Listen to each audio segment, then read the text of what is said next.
always told me to remain humble, hungry, and coachable. And a lot of the things that I do on social media, they're more for social media to get the views, to get the followers. That way it leads to more business. But I'm always thinking about you when I'm thinking about like my next move. Like I got to remain coachable. I got to remain humble. I got to be hungry. And you've been a real big example, by far my greatest mentor. And when times get tough, a lot of people change, people leave, people come. But I always think about you, and I'm like, what would Patrick do? And even though we don't talk, like quite often, I know whenever I reach out, you always answer me, and you've always been there for me and Syl. So I just want to thank you for all you do, man. I'm really grateful for you. Anytime. Like I said off camera, man, you when I see your family, I love seeing your family. You guys look very good together. Kids look happy. Syl looks happy. I'm happy for you guys. Yeah.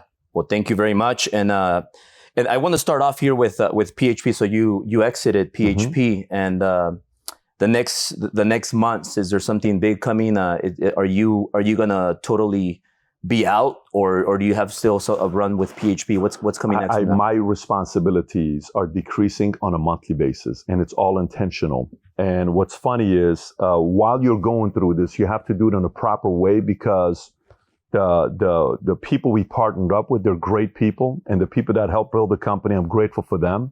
So the transition has to be in a way where it's super, super smooth. Can't be sudden, and there's got to be results. So 2022 EBITDA versus 2023. So if somebody doesn't know what EBITDA means, let's just say net profits. Yeah. We grew the net profits in 23 to 22, roughly 78%. So think about the numbers after you sell, and what you do that full calendar year. The following year, we grew it by 78%. This is the most we've ever had people making $100,000, $250,000, $500,000, $1 million, $2 million. We've never had this many people doing this well, which is great.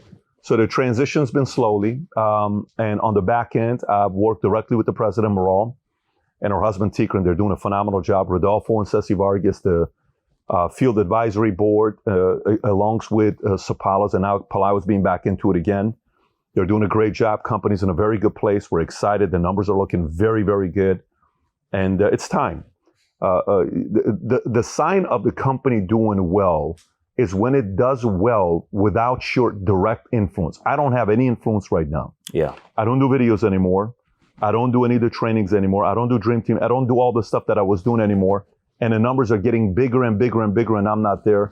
We have great leaders in the company. It's been a very exciting ride. What do you think led to that, though? Like what led to 70% increase the next year after you sell? Yeah. So we about April of 22, which is 2.5 months before we sold, I raised standards on quality of business, which some of this stuff, I don't know if your audience is going to get a kick out of it or not. So meaning, before you could submit a policy and 40% would go through underwriting, or 50%. Now it's 60%. Annuities is 80%, 85%. And it's going higher and higher. So any of the bogus games, it's out. Some of the contests we're doing, we got rid of. I bonus the entire home office staff. And I put $5 million on the line of cash bonuses on top of all the other things. So I'm already paying nearly $15 million of cash bonuses. I added another $5 million of my own money to the table. And our employees' home office, quarterly, they're getting cash bonuses. Our vice presidents, quarterly, they're getting cash bonuses. And it's for improving the 4 areas that we value the most. And the way we're growing the next 4 months, whoever improves the most number-wise, and we hit our numbers for the EBITDA, to the number 1 person in the company, I'm going to give $1 million check at MGM. And then number 2 is like $500,000, 450, 400, 350, all that stuff. And it goes all the way down. But that's what it's looking like with what we did. We got everybody running on the same page, motivated about the same numbers. All right. So Pat, from the previous company to when you started PHP, what were the like 2 things that, or 3, or maybe just 1 that you said, you know what, I can do it better? And then when you started PHP, because I'm dealing through it, I'm going through it, and I've been through it. A lot of times, sometimes, it's almost like you get you go through a hard time and you're like, you know what? We're either going to win or we're going to win. Kind of like when rates, rates are 2%, they go up to 8, 9, 10%. Yeah. Homes being sold in the US are 6 million. Next year, they're down to 4 million. So you know how hard mortgage got in real estate. So you go through times where you're like, or at least for me, you know what? We could go out of business this year, but I have to pivot. So when you opened PHP, what did you think you could do better than the previous company? And then when you did start PHP, did you ever go through moments like that where you were kind of, I don't know if we're going to get through this, but if I'm committed, if I give it my all, we will definitely get through it. I don't know if that makes any sense. Totally. Great question. So for me, I wrote a 16-page Jerry Maguire type letter in 2007 with the 9 points to the company I was a part of. The World Financial Group Transamerica was 16 pages, 9 points. I emailed it to a lady named Susan, all the other executives at the company in Atlanta. Nobody responds back for a week. So then I send the email and I send it to all of them, but I also CC their company's owner, Aegon. Guy named Pat, any name, Jack, any name I can find, any name as an executive I could find, I send it to them, and a handful of field leaders that I knew. 30 minutes, I get a call. Hey, this is pretty wild. You wrote this? Yes. We need to talk to you about this. No problem. I get a call. A week, 2 weeks later, they fly out to Irvine. We have a meeting together in Irvine. And this meeting in Irvine, I'm at the head of the table. They're here. Couple of the people that are there, they don't want to be there. This lady named Susan, let's call her if that's her name. And they're like, I can't believe you emailed this to our bosses. You made us look bad. I said, well, first of all, Susan, you never get back to people anyway. She was terrible at getting back to people. She wasn't the most respectful of the field, my experience, and based on what I heard from a lot of other people. I love the other guys I was working with, but I had a hard time with this lady. And anyways, we're sitting there and I'm proposing. 8 hours, 7 hours we're together. And I'm like, okay, let's test this out. 1 month, 1 out of the 9 points they implement. And a month later, they stop that. So then I'm sitting, I'm like, okay, they're not listening to you. You're the number one recruiting guy coming up right now in the company. There was an event that they gave 4 Stanley Cups. 2 of them they gave to a guy that they've reported this guy makes $24 million a year today. Yeah. Okay. The other 2 Stanley Cups they gave to me. So it's 2 people, 4 Stanley Cups. I get 2, he gets 2. We're the future of the company. He's the guy that's some call him the greatest of all time that did it. Man's in his late mid 70s. Great guy, phenomenal in the business. Respected him a lot, and spent a lot of any time I spend with him one-on-one. I valued who this guy was. Talk to him? No, we haven't spoken since the day I left. We haven't had a call since September of 2009, which is what 14 and a half years. You wouldn't talk to him again? I would absolutely talk. I got a lot of respect for this guy. I have no issues with this guy. This guy's I have nothing but good things to say. He positively impacted my life. Him, another man named Rich. I have plenty of friends in that company, but we haven't had a relationship because I'm the enemy. I totally get it. I don't take it personal. Yeah. I need more things to drive me, and these types of things drives me. Yeah. But I don't bitch about it. I don't complain about it. I'm a grown man. I get to work. If it's something that drives me, I keep it in the back of my mind. It's scenes I play for myself to drive me, and I go. Now, you ask me a question, what I do differently. Here's what I do differently. We're in a meeting in Diamond Bar that this man named Rich hosts, and it's me and a group of people in this room. Myself, Jen sitting here, all the players are sitting here. Me and this other guy are getting into it. And right here's a man named Rich. Yeah. We're about to kill each other in this meeting. The people who are in the room, they know exactly what meeting I'm talking about. I don't believe this guy. I think this guy's full of shit. I don't think he likes the business. I think all he does is talk. I called him out one time in Hawaii when I faced off with him and we talked to each other, and I looked him in his eyes and I said, I want you to look at me in my eyes when I'm talking to you because I want to know if I'm going to be here for the next 20 years. And he says, well, the sun's in my eyes. I said, let's switch seats. So we'd switch seats. And I said, do you love what you do here? Because I don't think you do. I think you like golfing more. I think you like the lifestyle more. I think you want to spend time with your family and do the golf and the political stuff and be a motivational speaker. And there's nothing wrong with you've earned the right to do it. But you're the young guy here in the company that people are seeing that could potentially run the company. If you're not in, I'm out. Mm-hmm. I respect the fact that he finally told me an hour later, you're right, I don't know what I'm doing. I said, well, I do. I don't have a problem with my vision. I know exactly where I want to go, how much money I want to have by 40, what I want to do by 50, 60. I know what I want to do. And some of it's private, some of it's public. So I leave. That event at that Hawaii event, I never spoke. I said, I don't need to speak because I'm not in a good place for me to speak here. And I'm a vision guy. I'm a history guy. I'm a guy that demands respect because I give you a lot of respect. But I don't like gamification. I don't like manipulation. I don't like lying. I don't like you telling me, well, let me tell you. I don't do well with people like that. I've always been like that since I was a kid. So that's when I started asking myself, if I were to run a company, what would I do and how would I not mistreat people? The things that bothered this guy in his 20s when I was in that company was if I ever came up with an idea, I felt there was a lady that would always from stage say she came up with the idea, even though we came up with the idea. I didn't like that. Check. Guess what's one of our 12 code of honor? Anybody that ever comes up with a great idea that does very well within a company, brag about that the person came up with the idea. Never take credit for the idea, even if it helps you with your promotion. A great leader always gives the credit to the person that came up with the idea. Great. Then I watched a few other things when people were not keeping their words when they said they're going to do something and they wouldn't do it. Never liked it. Okay, we're going to do our best to keep our word. So if I said it, shit. Even though I don't know, guys, we're going to do this. Don't worry about it. It's going to cost us 18 grand. Yeah. I got you because I promise you here's what we're going to be doing. Then I watched how they treated people who quit. People who quit, they talked so much shit about them. They demonized them publicly. They demonized, they trashed, they said all these things about them. And by the way, and I watched to see if some of them were true and some of them were not. The game I play, if you quit and you trash what I'm doing, I don't want to talk to you. You know how sometimes people want to be nosy and when somebody quits, they call them? Yeah. Because quitters like to talk to quitters. I'm not part of that camp. But I also don't like the fact that when somebody would quit, they would call out their character. This guy's going to be going to jail. You don't know what's going on with, and they would make stuff up. Did they say that about you? They said that about me and others. And I watched, and I knew other people they said this stuff to, and it wasn't true. Yeah. And I knew what they're saying about me is not true. Eventually, they were caught, and they were embarrassed. A couple of the guys, specifically this one guy, made up a lot of stories about me, which I never liked.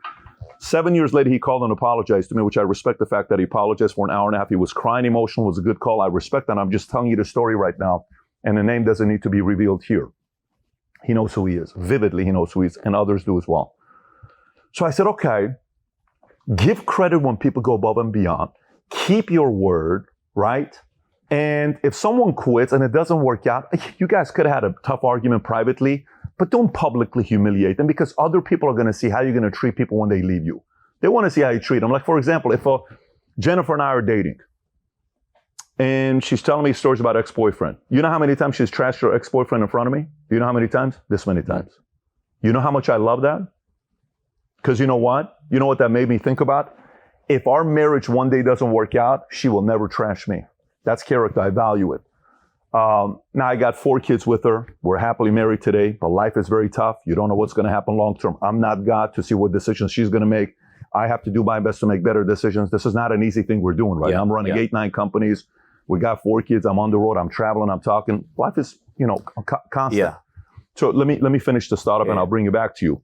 So what I wanted to do was I wanted to build a company based on certain set of values and principles that attracted people that were turned on by these values and principles.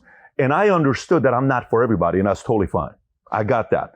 Then I wanted to have a proven system that showed people's lives change positively, not only financially, but by the way they live and the kind of citizens they are in society. And that's going to bring more people like that.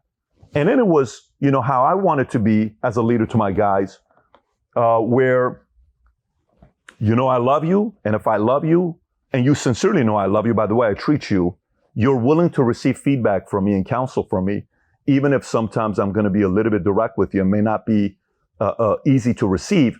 But I'm going to do it in a gentle, respectful manner. Yeah. And I'm always going to have your back.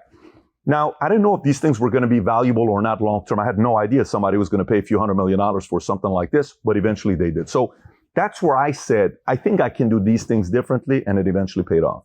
Yeah. And you had the ideas and you wanted to make some you wanted to get make some changes, and you had your vision with the other company.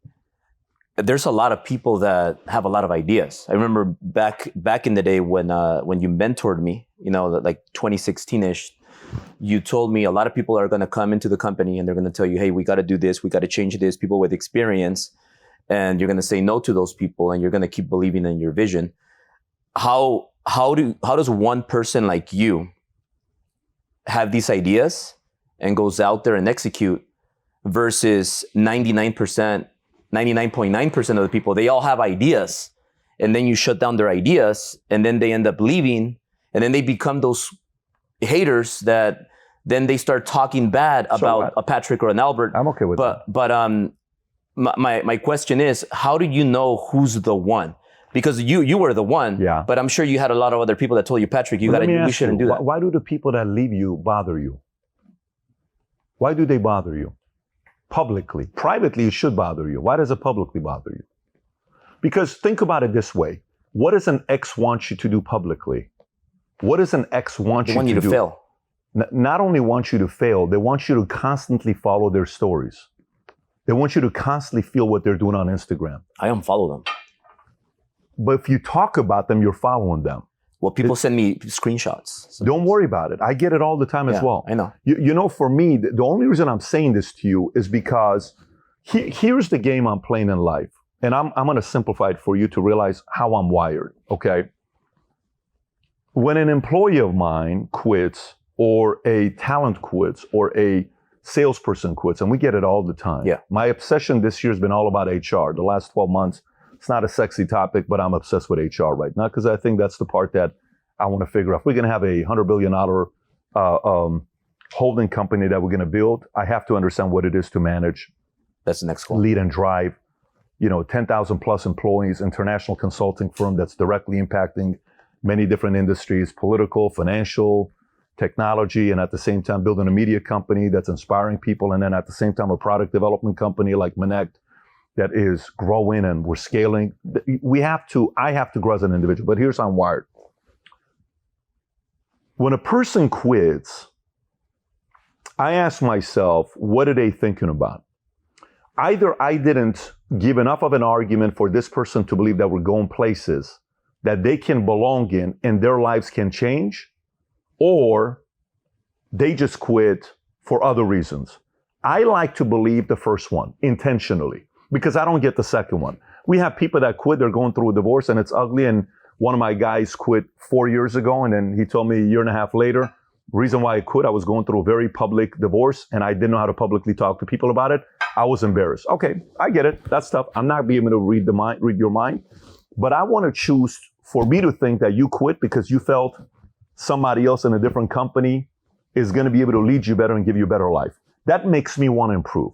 And then eventually, visually, in your mind, if you're somewhat competitive and you have one of those screws missing, you have to sit there and say, this guy, 5, 10, 15, 20, if he quit because he didn't believe in the vision that I had, 5, 10, 15, 20, 30 years from now, he or she is going to tell stories that at one point, honey, I used to work with that guy. Mm-hmm. At one point, son, daughter, that guy right there, I used to work with that guy. And then that kid is going to ask what question from the dad? What happened, Dad? And the dad has to make up an excuse, and the kids are not going to believe it. Because the dad's probably going to say what? Well, let me tell you, people only see this side of him, but you don't know how tough he is behind closed doors and da-da-da-da-da. You're making excuses. And in that moment, a great father and a great mother have to sit there and make a very risky decision. If they trash me, they're teaching their future kids that are going to be leaders one day, future adults, to also make excuses. They're raising weak kids because they're going to be like them. But if they sit there and they say, the other day, cop pulls me over off of Federal, and I'm with Dylan, I'm coming back from baseball practice. Let me tell you what happens here on the drive back. I'm driving like a fool, okay? Coming back, it's late. I'm trying to put him to sleep because he's got homework, and I know we're going to be up to 11 o'clock. So I'm flying in a Porsche. Woo, woo, woo. There we go. Cop pulls me over. And he pulls me over at a red light where there's 40 cars around me. And I'm like, yes, officer. Why are you driving like a jerk? Who drives like this? And do you not see your son is sitting next to you? What kind of an example are you setting for your son? Slow down. I said, I'm trying to get him home to put him to sleep. Well, the way you're driving, you may not make it home. Walks away, doesn't give me a ticket. So, my son says, I don't like the way, Daddy, that guy spoke to you. I said, Billy, I appreciate the fact that you're being loyal to your daddy, but he was right. I was being a jerk. Do you know how confused my kid was? Do you know why? Because if in that moment, I tell him he was an asshole, I'm raising my kid to make excuses. No. He's right. I was driving too fast and I should have slowed down. But I love you, son, the fact that you're being loyal to me. Yeah. That's a character moment for this kid where he's going to be thinking about that. So this thing called life and raising kids and building a company, this is not an easy thing to do. They don't make a book for it. You eventually are going to look back and people are going to remember the way you handled embarrassing situations, because we're going to have a lot of them. I have a lot of them. The bigger you get, the more you're going to have. Your kids are going to watch you. Your spouse is going to watch you. Your employees are going to watch you. Your future employees are going to watch you. You know how many people watch and they say, I like the way he handles this. That's why I want to be part of that company. Great. All right. No problem. Great. But that's the part where, for me, if you leave, you quit. If you don't think I bring that kind of value to your life and you don't value it, no problem. If that's the reason why you quit, then let me make a better argument on why you missed out. Yeah. And that may take 5, 10, 15, 20, 30 years. And the people that quit, if they want to come back, what's your process like to take them back? If they left in good terms or bad terms, does that have to do with it, or do you take everybody back? Let's define bad terms. Is bad terms stealing? Is bad terms fraudulent activity? Is bad terms forgery? Is bad term stuff like that we have to terminate the guy or he walked away from? No, I can't do it. What if they leave in good terms supposedly, but then they're trashing you, like on talking about you and spreading rumors about you that are false? When they come back, do they say that they were wrong and they publicly apologize to their peers, or no? Do they come back and make that statement that, hey, I thought I could do it on my own. I effed up. I said some things I shouldn't said. I'd like to apologize to everybody. Then I'd like to make the move back. If they're willing to do it like a man, like a real leader, you're willing to do something like that, I will entertain it. Because I respect that. It's not easy to do. Mm-hmm. If you're willing to face me and have a conversation like that, and you reassure me that this time around you're ready to run, let's roll. But if it was a care, like I got a guy that's texting me every day here, and this guy was my number one sales guy back in 2003. But he left and he stole 3 loans from me. And he went and funded it elsewhere in 2004, 2005. And I knew he did that. Do you know how bad he's trying to have a relationship with me today? I love him. He was hanging out with the wrong crowd. We're selling him LSD or drugs, whatever he was doing back then. And I had a conversation with one of the guys. I said, don't come close to this guy again, because he was like my younger brother. But for 3 loans, you compromise this relationship? I'm good, bro. I don't roll like that. And I wish you nothing but the best. I hope the $18,000 you made was worth it. Great. Go do it. Another guy that I have messages me a lot. And you don't answer them? One of them I said, what is the outcome of us meeting together? Well, I'm putting up the white flag. I just don't think we need to. You were right. I effed up this, that. But this guy actually did some stuff that I didn't like that was shady. I can't have you back into my life. And by the way, that is not coming from an arrogant place. That's coming from a place of how does somebody get sick? How does somebody get the flu? How does somebody get COVID? How does somebody get an STD? How does somebody get AIDS? How does somebody get anything? You may be doing something, you're not even paying attention to it. Next thing you know, you got a cold. Can you trace back where you got your cold from? Very rarely. Maybe it was a simple handshake. Maybe it was a handshake and you went like this. Do you know the power of a negative person in your life? Do you know the power of a small thinking, entitled, negative person? How easily it is for them to destroy your life? You can be pissed. You can feel insecure. They make one comment. You go home, argue with your wife. You're pissed off at your kids. They did nothing wrong. The level of power negative people have, so many people underestimate.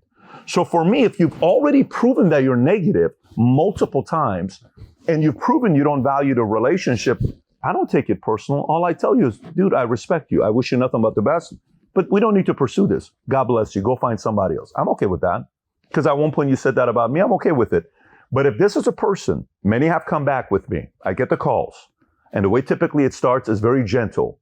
Hey, I figured you'd like this book. Hey, your last podcast was great. Hey, this video I really liked. Hey, I heard what you said here.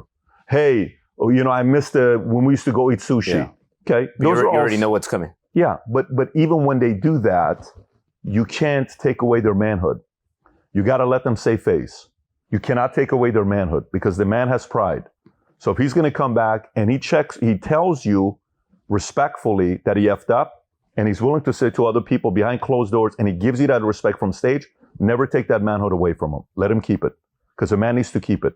If you take that away from him, now you took everything away from him. And you may be right, but he still doesn't feel safe around you. It's tough to do. Again, this is not easy to do. This is very hard. What I'm telling you is a lot easier to talk about than to actually do. But it has to come from them? You wouldn't reach out to people? No.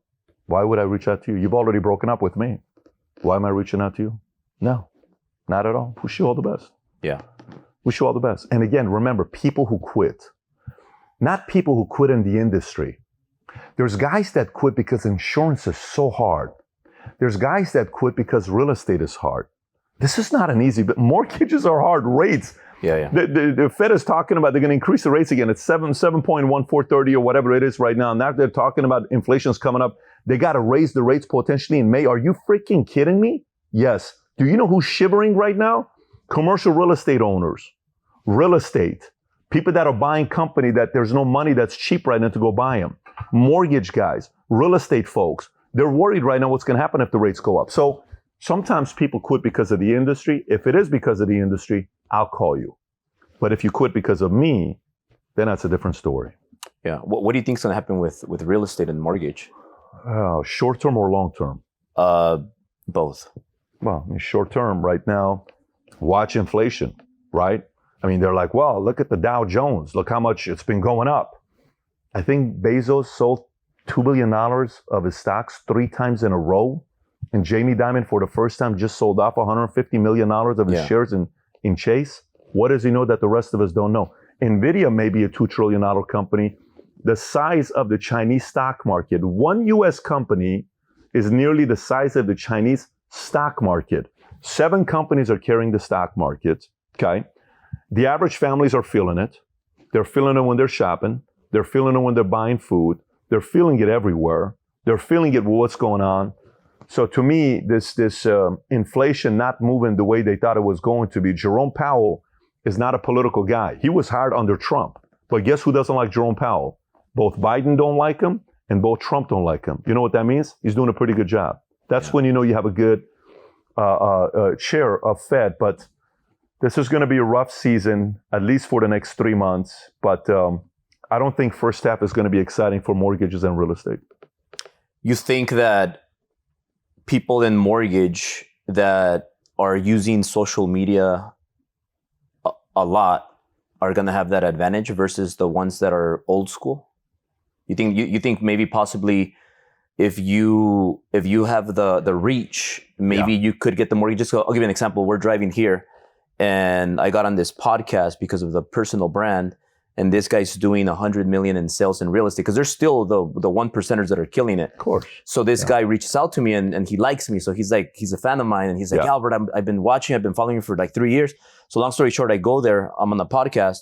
And then he tells me, Albert, I'm going to give you I work with this escrow company because we have an escrow company and I work with this lender. You know what? I clicked with you. I liked everything you said. I mentioned you on the podcast. I was talking about how you helped me when I started. And he says, you know what? I want to give you all my business. So I'm going to give you all my escrows and I'm going to give you all my real estate. I connect them with my guys right here. So now we took over a big book of business, but it's all because of personal brand. I love it. So like when you kind of burn your bridges, you kind of get, like people don't want to work with you. So for me, because of building relationships, I'm getting all these opportunities when it is hard in real estate and mortgage, but we're getting I feel like there's a lot of opportunities for some of the few. What do you think about that? I think, listen, it's like these guys I have guys in my insurance company that all they do is they make short clips on TikTok and Instagram and their business isn't growing. Then I have guys that are doing nothing and they're killing everybody. Then I have guys that are doing both. They're dominating. So it's just another weapon you got. Yeah. It's just another tool. Yeah. But the guys that are going to do well long-term are the guys that follow up. They make the calls. They shake hands. They build relationships with influencers, and they go around, take this guy to lunch, take that guy to lunch, send this guy a gift on his birthday, send that guy, follow up with their clients, making sure while the times are hard, every one of their clients that they've ever done a loan with gets a $5 Starbucks card just to be in front of their face, to make them feel good and say, listen, even though the times are crazy, I'm so glad we locked in a 4% rate for you 2 years ago. I'm so glad that people are forgetting their actual customers. Like, right. I don't think people realize if you've done 300 loans, let's just say, okay, I would make a spreadsheet and write down right next to the name of the client on when I closed the loan and what the rate is. And I would put in a sheet of paper and I would say, Mary, hope all is well. Please give Jack my best. Just want to let you know, if nobody's ever told you, not only are you smart, but you're also wise for locking the 4.1% while today's at 7.1%. Whatever you do, here's a $5 Starbucks card because I respect smart and wise people. Ha ha ha. They leave. They go to Starbucks. They have a Starbucks. They drink it. Oh my God, this was great. So funny. Hey, who's your guy? It's my guy. Look what he just said. We locked it. Oh, I'd love to work with my guys. Never send me a Starbucks card. These are the stuff that people are just not willing to do behind closed doors. So if a person is, there's a guy yesterday, I'm at the soccer game, Dylan's having a game yesterday, and guy comes up to me, insurance guy, does very well for himself. He probably makes $1 million a year. And he's telling me about this one guy that sold his business for $50 million. And I said, so he says, Patrick, I got to tell you what this guy does. You know what this guy's great at? He outworks everybody. He's always on the road. He's meeting with high-end clients, and there's no special clothes he uses, but he's sitting in front of everybody. He takes care of his existing clients. I said, so what's his name? I grabbed my phone to go look at his name online. You know what he says to me? Oh, you won't find him anything because he doesn't believe in social media. This guy makes $5 million a year. Sold his business for $50+ million. You can't find him on social. And he's in his 60s and he's killing all the young guys? How? Boom, boom, boom. How you doing? Yeah. Follow up, all this stuff. So now if you do social, which is what we did social and we did that. Then there's levels to the game, right? You get a few $100 million instead of $50 million. So yes, but I'm always going to bank on the guy that's willing to do the work on a daily basis. Yeah, because that's one of the questions I was asking Mario earlier. I was talking to him and I asked him, hey, did Pat slow down a little bit? Meaning, is he working a little less now because, you know, he got his paycheck and all that? And he gave me the same smirk. He's like, no. He's like, we're working more than ever. And he's like, and I could see it in his face because he's like sweaty. Like I see like a sweat. And he's like, man, we're working so more than ever. So, and then I asked Sam the same question, and he's like, yeah. I'm like, how many? I'm like, because I already know you. So I'm like, hey, Sam, so you're working. How did Sam go from Sam that I used to know before? You know, he used to help us sometimes with video recordings and stuff, and he would do other gigs, to becoming your Sam, like your lefty, your righty, whatever that looks like. And I'm like, you're working a lot of hours, Sam? And he's like, yeah. And he's like, and how many? And he's like 12 or 15 hours a day. And then he's like, and I said like 6 times a week. And he's like, yeah, like 7 times a week. And Mario's the same. So that they answered the question, but you got a big exit. You got a lot of money, right? A couple $100 million, I think, in your bank account. The last time I think you said that. And you're so famous now. Like you're huge. Like you're like a celebrity. You're like a movie, like singer, like a big rocker or like I'm like a rocker. Maybe not Taylor Swift yet, but you're a rocker, baby. But you're pretty. You're big. No, I'm sure. And then you're big, so you people can't miss you. So now that you're that mega famous and you have all that money, like you could do the same things with 200 million than $1 billion. There's not much more money you can have. So my question is, why haven't you slowed down? And a follow-up question, how do you deal with all the temptations? Yeah. So first, let me ask you a question that you asked Mario and Sam. We're on a flight yesterday or 2 days ago? 2 days ago. We get back Saturday night at 9:45. And we fly out to Vegas Friday. Friday night we land. We go eat at Chino Poblano. Right afterwards, we go check in. Then I go meet with a couple of my guys who are killers, Orianas. And then we're with them till 12:30. I don't know what time we're done having cigars, midnight. And we get back to the place, wake up in the morning, go to the gym with Mario. And then we head out to this conference, 4,000 chiropractors I spoke to. And then right afterwards, we go have another meeting with Tikran, and Tikran stays behind. Then we get on the flight, we come back, and my Brooklyn 2-year-old kid stayed up till 9:45 for daddy to come and kiss her before she went to sleep, which was awesome. But, why would they do that is the question. Why would they do that? Who in the right mind would do that? Actually think about that. Why would you do that? Your life has to be changing positively. You have to enjoy the person you're becoming. Financially, things have to be improving. And there has to be a real vision to pay the price the way that you are. It will never all be about money. If it's about money, people will slow down very early if it's just about money. Second question, when you're asking about, money in the bank and fame and all this stuff, I know this is going to sound weird to you. Something's going on. And what do I mean something's going on? I don't know what's going on with the algorithms, but we're everywhere today because more people stop me when I go out. I'm still a regular guy. When I'm at the chiropractor place, 250 pictures we took, books, all this stuff, and we're walking around. It's nonstop, right? But you know what I do? I stop. Everybody, the 250, if they're watching this right now, they know the 250 chiropractors that came and took pictures, every one of them, I asked them, where are you from? I learned about their families. I wanted to get to know them, every one of them, because without them, this is not happening. So to me, I don't think I am, there yet, because the vision, I'll tell you when I am, and it's going to be in about 10 years. It's going to take a minute, okay? But we have good things going on that side. Temptation. Quality of temptation improves. When you make more money, you're more successful, you have more money. The DMs you get is actually celebrities. They're beautiful, except people know who they are. Yeah. And, places you go to, I'm always traveling with people. So no matter where I go, they walk me to my room before I go to sleep. Wherever I'm traveling to, I'm always with 3 guys. So when we're going, if I'm on the jet, I'll never be on a jet with just me and an assistant. My assistant is a guy. And the reason why I have Sam, who's not even my assistant, he does my house, my investments. He deals with my Goldman Sachs guys. He deals with all the money people. Samuel's dealing with everybody. So Samuel doesn't just do the matter of fact, we're about to hire an executive assistant that's going to do that work. Sam's got a different kind of responsibilities now that he's doing. But, you have to find a way that it works for you to not put yourself in bad positions. Please understand this. I don't walk on water. When a girl walks by me, the same level of curiosity I have when I see her walking towards me and I said, I think this girl's probably got a perfect butt. My brain wants to turn around to look to see how perfect it is because I'm still a man, okay?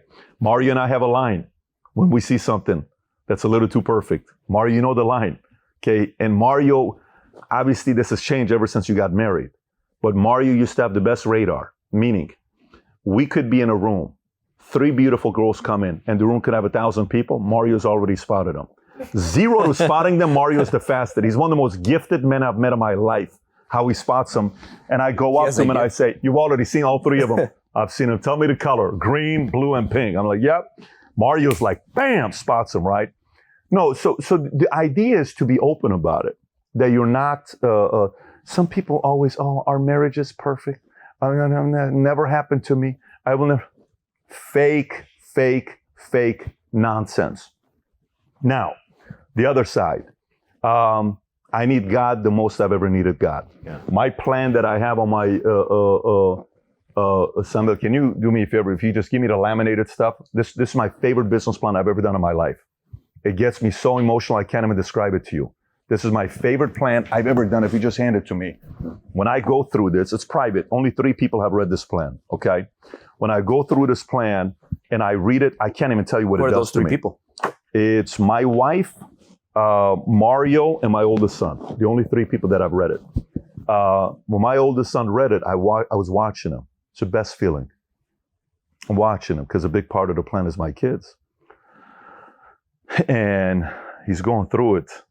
And you can tell moments where he's getting like, man, my dad thinks like this about me. It's a freaking awesome feeling. But in here, I talk about why I need God the most today. The only time I've ever broken down on a podcast is when I'm talking to Louis House, and he loves sharing this clip every time when I broke down. And he says, Patrick crying for the first time. Patrick crying for the first time. And people send it to me. What an emotional moment here. I don't like to do that, but if there's anything I will, it's going to be for the man upstairs because of the life he's given me. I need God the most today, sincerely. I need it the most today because what the vision I have and what I want to do for myself, for my family, for this country, for the world that I feel like God's put on my heart that I can't get it off my chest, meaning I can't stop thinking about it, I'm going to need his help. So I ask him. So listen, I'm going for this 40 years. You keep me healthy, I'll keep going. The only way I'm going to stop is if you make me sick or you take me with you. If you do, then that's your way of saying it's too much. You're talking too much. Then I'll stop. But if you don't, I'm going to continue doing this till the day I die. So these are the temptations, but this is your defense. So if you have a lot of this also protecting you, you can somewhat fight this off. You're not going to get it right every time, by the way. You're not going to get it right every single time. But that's why you need this desperately the bigger you get. At least that's what I believe in. So God has really helped you most recently?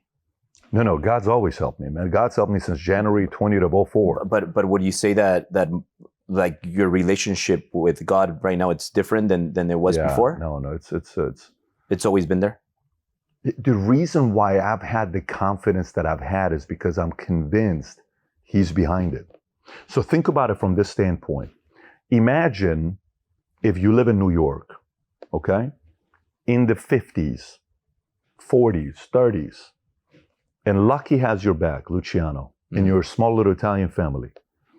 Or Frank Costello has your back. Or Ben Siegel has your back. Or Meyer Lansky has your back. Or Paul Castellano or Gotti or some of these guys have your back. To an Italian family running a small little baker or liquor, that's a big deal. Now that's a small little community. Imagine if the most powerful source, bigger than any gangster in the world combined, has your back. How do you feel? How do you walk? How do you think? How do you talk? What responsibilities do you have? How should you treat people? How should you walk around? Can you think like everybody else and fall for all the traps in life? No, you can't. You're not going to be perfect, but you have to hold yourself to higher standards and expectations. So what if you have access to that source? What lens do you look at the world through? Do you look at the world through, I'm better than this guy, I'm better than this guy, I'm better than this guy? Or you're looking at it through a complete different lens? See, eyes, I've always said this, tell a story, right? Didn't a famous poet once say, eyes never lie, Chico? Remember that poet? Yeah. What's that poet's name, Mario? What movie is that? Eyes never lie, Chico? Scarface. Scarface, right?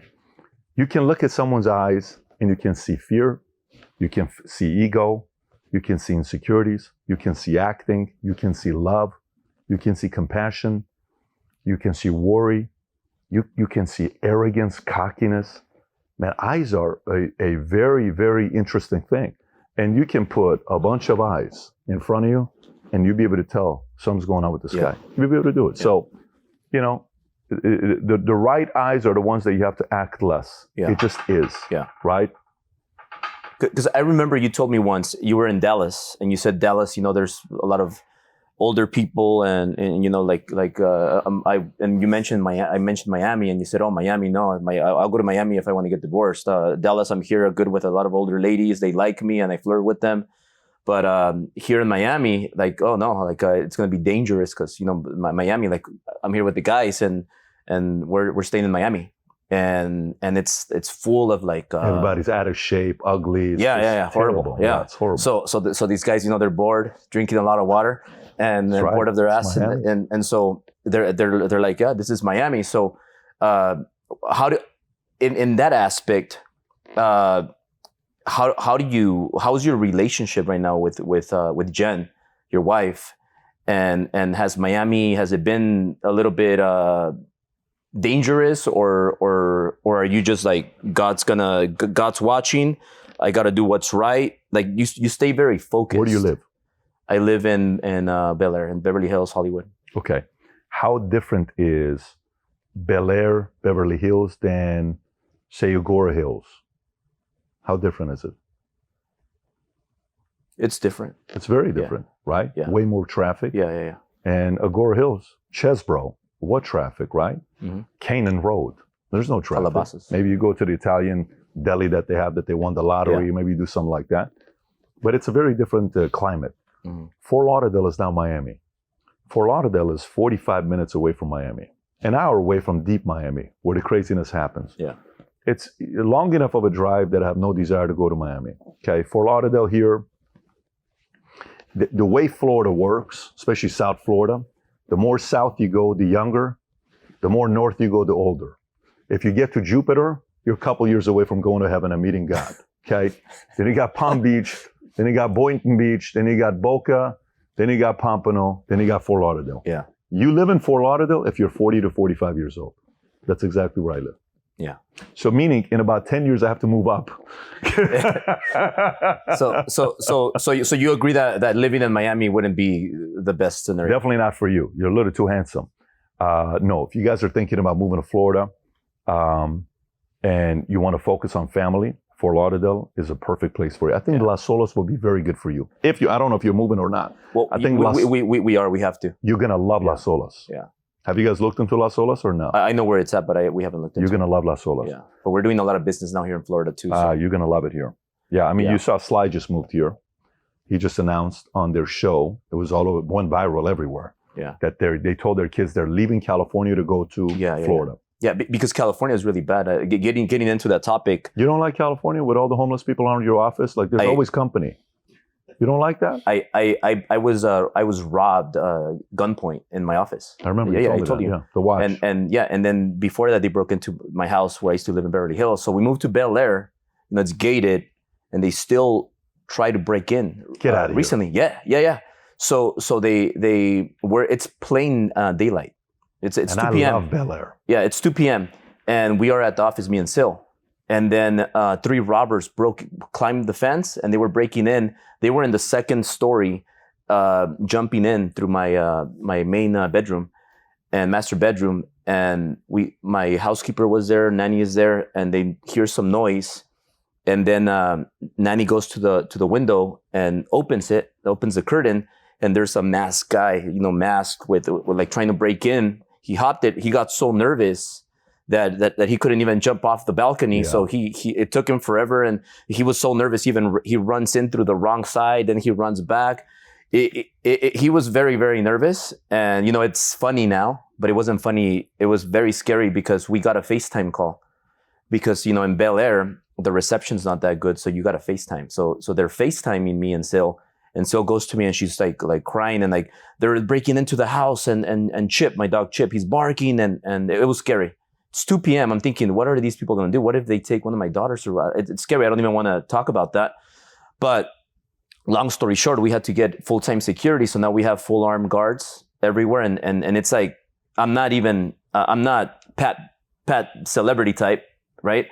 I have a few followers. Yeah, but you live in California though. Yeah. And you make money. So it's very bad. And I use the social media to flash and to get engagement and get more.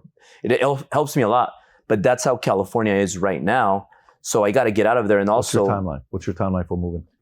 Well, I have a lease that we pay $100,000 a month, and it's over in 2.5 years. Okay. So I told the guys, maybe I get out, maybe in 2.5 years, almost 3 years, we're definitely going to move here, but I'm going to start moving sooner than later. So maybe in the next 12 months, I see myself here. And also I see myself negotiating some of that stuff that I have, some of the expenses. Do you have the termination out of the contract, that early termination clause where you cut a big check and you move, or no?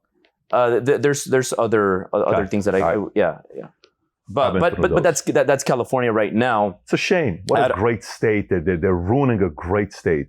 So the question is how do you feel about California? How do you feel about people leaving California? And do you agree that that's the move that I should make? Come to Florida and run everything from here. Here's my philosophy in it. If you're gonna stay, you best get involved in politics and change policies. If you're gonna stay, do something about it. But if you're not gonna get into politics and you're not gonna want to put your career into politics to do something about it, then you have to be patient if you don't have the resources. But if you have the resources and you don't want to run for office and you don't want to get into politics, then you got to move. Period. Musk moved to Austin. Rogan moved to Austin. Mark Wahlberg, Hollywood, moved to Nevada. Tiger, Phil Mickelson, they're here. Michael Jordan moved from Chicago. He's in, I think, somewhere around here. Ken Griffin moved here from Chicago. He's in Miami building a big-ass place. Jeff Bezos saved $600 million to move to Florida with his girl. I mean, everybody's moving. Everybody's moving. And you know what types of people are moving to Florida? People who are business owners who vote accordingly. That's who's moving here. Yeah. You know who's moving to California? Those who want their 12-year-old son to transition into a girl and be on puberty blockers. Florida doesn't support it. Florida says, wait till your kids are a little bit older. California says, bring them down. We're okay with it. Why do you think they're doing that, though? It's ideas. It's bad ideas. What do you think about that? When you're a kid and you have such a bad idea, but you think you're so right, you're an idiot for a few years. We've all been there before. Sometimes states become idiots. And some politicians are flat out idiots. And they have to go through it. Unfortunately, they hurt the people living in that state that are great people. And California is going through it because that's why I took my kids out of school. So they're homeschooling right now? We're homeschool. Yeah. So my daughter, Italia, she's the oldest one, she's 7. She goes to school. She has school 7 times a week. So she has school Monday through Sunday. And Monday through Friday, she has school for 2 hours. Homeschooling. Homeschool for 2. No, yeah. So Monday through Friday, it's via Zoom, 2 hours. So and then Saturdays and Sundays, teacher comes in person half of the day. So she gets school Saturdays and Sundays in person at the house, Bel Air. Great. And then Monday through Friday, it's via Zoom. And you have the resources to do it. And it's because of all the stuff that California is doing, including the vaccines and all that stuff. Listen, I'm trying to create a rally for million kids to be taken out of school for 1 year. I want to see 1 million kids now go to school for 1 year in public school. That's what I'm trying to do for 1 year in 2024, 2025. They got to feel the pain. How's that going? Well, we need the right people to be behind it, and we need to create a system to educate the kids so they have classes to take. And I'm going to volunteer to teach myself if I'm going to be one of the professors, but only if these families commit to it. I think the biggest, what do you call it? The union in America, I think it's called NEA, the Teachers Association, whatever it's called. They got 3.2 million members, part of this association. Yeah. They're bullies. They bully parents. They bully kids. They're pathetic, if you ask me. And they're going out of line, using their power a little too much. They're becoming very, very political. And the way you have to make them feel it is by taking 1 million kids out of school. And then eventually, if AI, we can create courses where teachers are teaching. Like, imagine if we can take, let's just take me. Let's take you. And you're going to be teaching real estate. And AI gets enough of your camera where they know how to replicate you as a teacher. Mm-hmm. They add real estate content, how to be an investor, how to be a realtor, how to be a loan officer, how to be this, and how to manage your money and make your first million or whatever maybe, right? And they take you and they record 20 different classes, okay? Each an hour apiece, okay? And then AI comes up with questions and answers, a quiz to take based on whatever you taught for an hour, okay? Right. So now you can't be in 50 different places, but now you can because of AI. So now parents are putting their kids in a class, and today, Albert is talking about XYZ. No problem. AI is doing it. That's the direction this is going to go. These public school people that have this kind of power, their power is going to be taken away from them in the next 10 to 20 years. They're not going to like it. They are not going to know what to do without their power. Yeah. You ever go to the DMV and then a DMV employee treats you like shit? All the time. And you're kind of like, oh man, you're talking to me like that and you make $17 an hour and you're looking at me like you own me, right? Imagine if you're looking at those people and you're like, you realize you're not going to have a job very soon because anybody can do your job. Your job is not that big of a deal unless you find a way to replace you. AI is going to get rid of the people that have had a chokehold on people. Mm-hmm. It's going to be a very different system here. So specifically our educational system.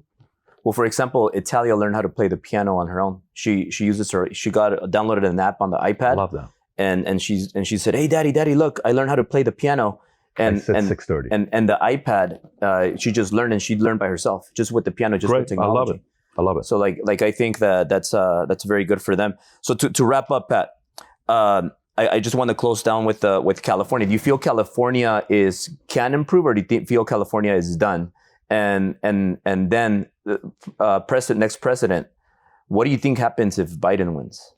So California, can it be improved? California, unfortunately, is so far left now with their policies that for it to improve, it must go through a lot of pain. How do you go through a lot of pain? A lot of people leaving. I mean, just the other day in San Francisco. So imagine in San Francisco where you vote, okay? You're voting for whatever you're voting for in that city. Yeah. The individual that just got hired to run the election committee is not a U.S. citizen, is from China, has only been in America for less than 5 years. And when she was doing the interview, explaining the fact that she just won, she did the interview in Chinese. That's San Francisco for you. Can you imagine? That's who they just voted to be the election committee leader in the city of San Francisco. A lot of bad policies. Homelessness is everywhere. Hollywood is sick of it. I don't feel California improves. It'll improve, but it'll improve in 10, 20, 30 years. It's not going to improve today. They need somebody that's going to want to come up, that's going to have some conservative views, that's bold, that's tough, that's a great salesperson that can sell the ideas and is relentless, is not offended, can, push back on whatever they're going to be doing. And that may take a while, but you got to find a guy like that. Number two, election, what I think is going to be happening. I think the people you have to give a lot of credit to and pay attention to is Las Vegas. Las Vegas odds right now has the leader, if you bet right now, the person that you win the least money with, if you bet, is Donald Trump. You know what that means? Most likely to become president. The second most likely to become president that you win the second least money is Joe Biden. But you know who's number three? Somebody named Michelle Obama. Yeah. Okay. Michelle Obama went from 100 to 1 to 40 to 1 to 20 to 1 to 15 to 1 to 11 to 1. Last week she went to 9 to 1. I think she's 8 to 1 now. Yeah. How do you feel if a woman is our president for the first time? I'm not. I don't think about if a woman or a male is. From my perspective, I think Nikki Haley. When you see Nikki Haley speak, you see why some men don't want a woman to be a president because of certain traits and way of doing business that it's going to be weird. But I don't think it's going to be a challenge whether it's a man or a woman, not in my eyes at least.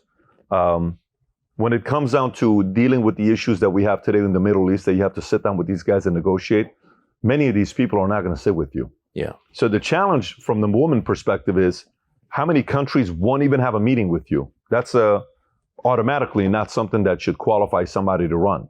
Yeah. Because as a person who becomes a president, you have to be able to go sit down with almost anybody and everybody, have a conversation to lower the temperature.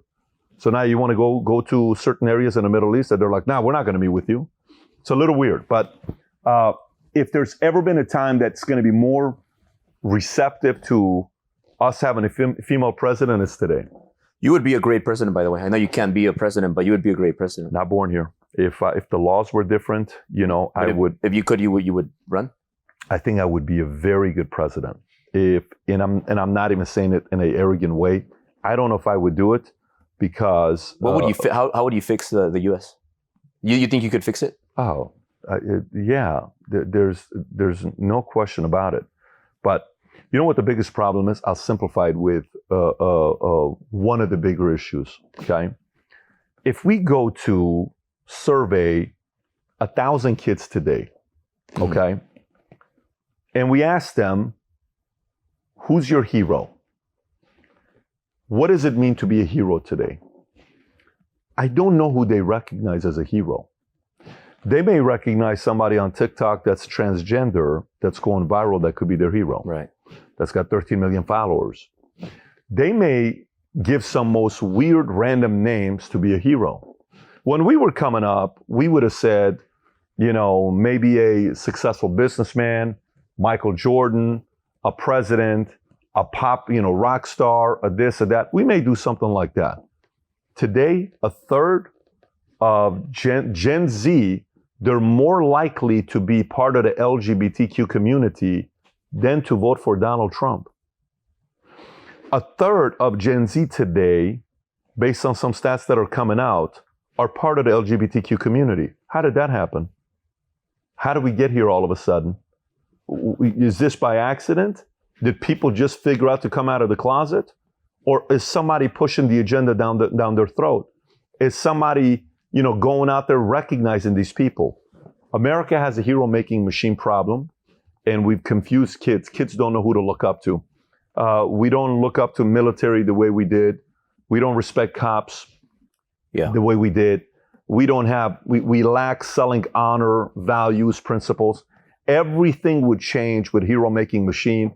We would recognize fathers who make it work. We would recognize mothers who have 2 jobs and they raise their kids and make no excuses and don't want any government assistance.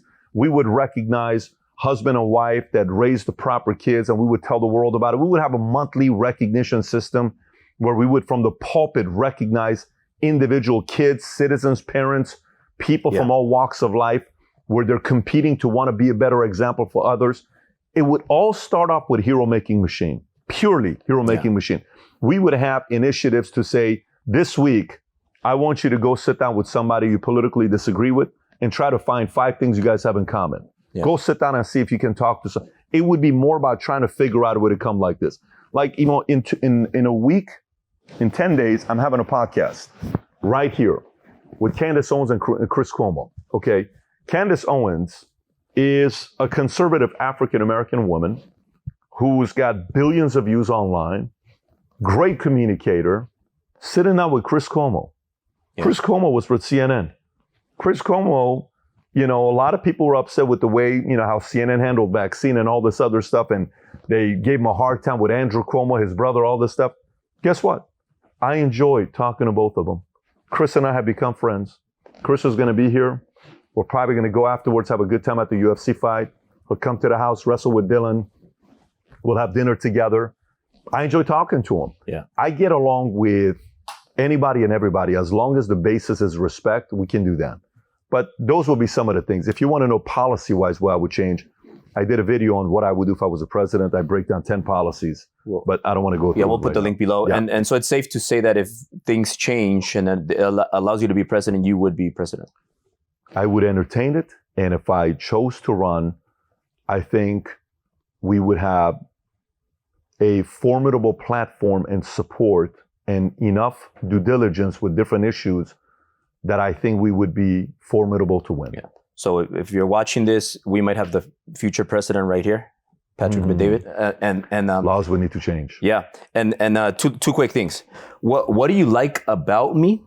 And what advice would you give me at this current moment for business and personal? What I like about you is the fact that no matter how cocky you may come across at times, I think deep down inside, you want to figure things out. So, you know, I have guys in the company that I've worked with the last 20-something years, right, that I've been in this business. And I have some guys that are super coachable, hungry, easy to work with.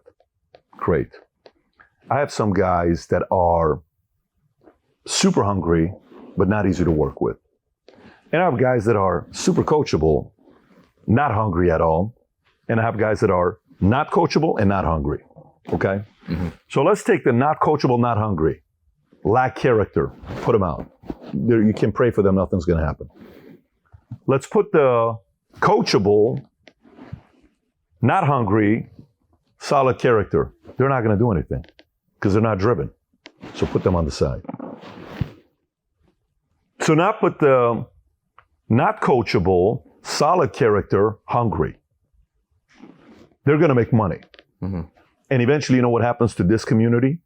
The ones that are not the most coachable, but they're super hungry, character, but they're slightly cocky. This is what happens to them. The same thing keeps repeating itself every 2 to 3 years, okay? And eventually, some take 3 years, some take 6 years, some take 10 years, some take 15 years. Eventually, they're going to be like, I do not want to go through this cycle again.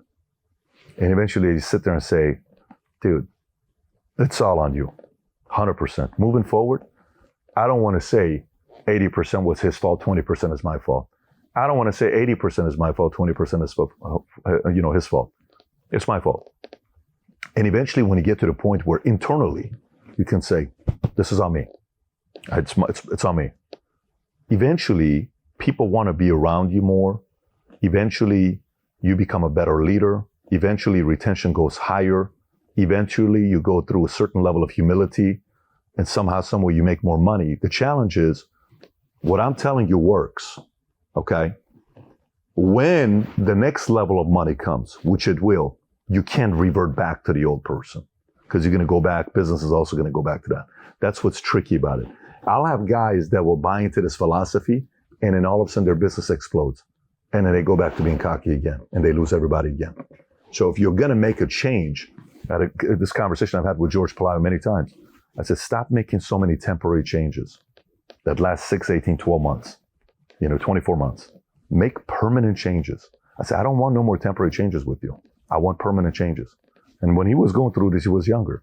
Eventually he made some changes, but you got to ask yourself, no more temporary changes, permanent changes, and if I make more permanent changes and it becomes part of my lifestyle, doesn't mean I'm going to be perfect all the time, but that means new things are going to happen with my life. So that's the part with you that I feel, because you're curious and wanting to learn and you're super competitive, I think whatever you're going through, if you don't get in your own way, you'll eventually figure it out, because you do want to build something big.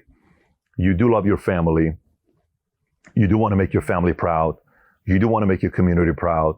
You do believe in yourself, but only you know how often the same things keep repeating itself in your life. And your job as a man that keeps growing up and maturing is to make sure those same things don't reappear, because life isn't only when you do that. And you know what happens?